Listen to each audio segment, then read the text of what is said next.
vidéo? Alors, l'arbitre, c'est un acteur du jeu. C'est un acteur du jeu sans lequel le jeu ne peut pas se tenir si l'arbitre n'est pas là. Donc, l'arbitre est extrêmement important. Vous avez dû le remarquer depuis déjà 2-3 saisons. Au niveau de l'arbitrage, les consignes qui sont données par la direction technique de l'arbitrage, qui dépend non pas de la Ligue, je le rappelle, mais de la Fédération française de football, sont de laisser jouer. Donc, on a d'ailleurs gagné du temps de jeu et on voit que ils cherchent à laisser jouer un maximum. Bon, maintenant, sur l'arbitrage vidéo. Donc l'arbitrage vidéo pour la Ligue, c'est le sens de l'histoire. On l'a voté à l'unanimité au niveau du conseil d'administration. Il y a ses partisans, il y a ses détracteurs. Tout n'est pas calé encore complètement au niveau de l'arbitrage vidéo. On va avoir une première saison donc, qui va commencer en 2018-2019 avec l'arbitrage vidéo sur la Ligue 1.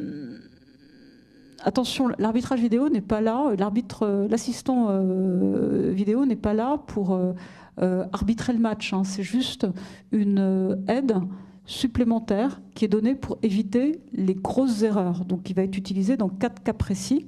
Y a-t-il but marqué ou pas? Y a-t-il situation ou pas de penalty? Y a-t-il carton rouge avec une exclusion directe ou pas?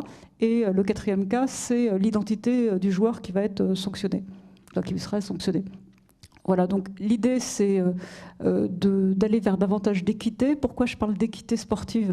Parce qu'en Ligue 1, chaque point gagné, chaque match gagné, etc., peut modifier fortement le classement et donc a des conséquences financières extrêmement importantes. Donc c'était quelque chose qui était réclamé par les présidents, mais aussi certains entraîneurs et joueurs.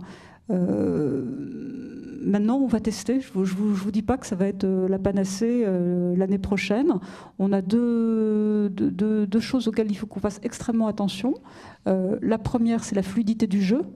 Donc, c'est veiller à conserver cette fluidité du jeu. Effectivement, lorsqu'une décision via l'assistance vidéo à l'arbitrage va prendre 2 minutes ou 1 minute 30, c'est trop. Donc c'est comment réduire ceci. Et puis 2, ça va être dans la construction du récit, comment faire en sorte que le public, alors qu'il soit dans les stades en tant que spectateur ou devant sa télé en tant que téléspectateur, comprenne ce qui est en train de se passer. Parce que ça tue un peu de l'émotion. Je vous mentirais en disant le contraire. Donc, voilà. Mais c'est comment faire en sorte pour que ça tue le moins d'émotions possible et que ça permette, de l'autre côté, davantage d'équité sportive et peut-être plus de sérénité, parce qu'on voit bien sinon, on l'a encore vu hier soir, donc y a-t-il eu penalty ou pas au niveau de Marseille? Ça a été, voilà, tout s'enflamme. Donc ça, je pense que ce sera des polémiques qui vont peut-être se limiter, mais je ne doute pas qu'il y en aura de nouvelles.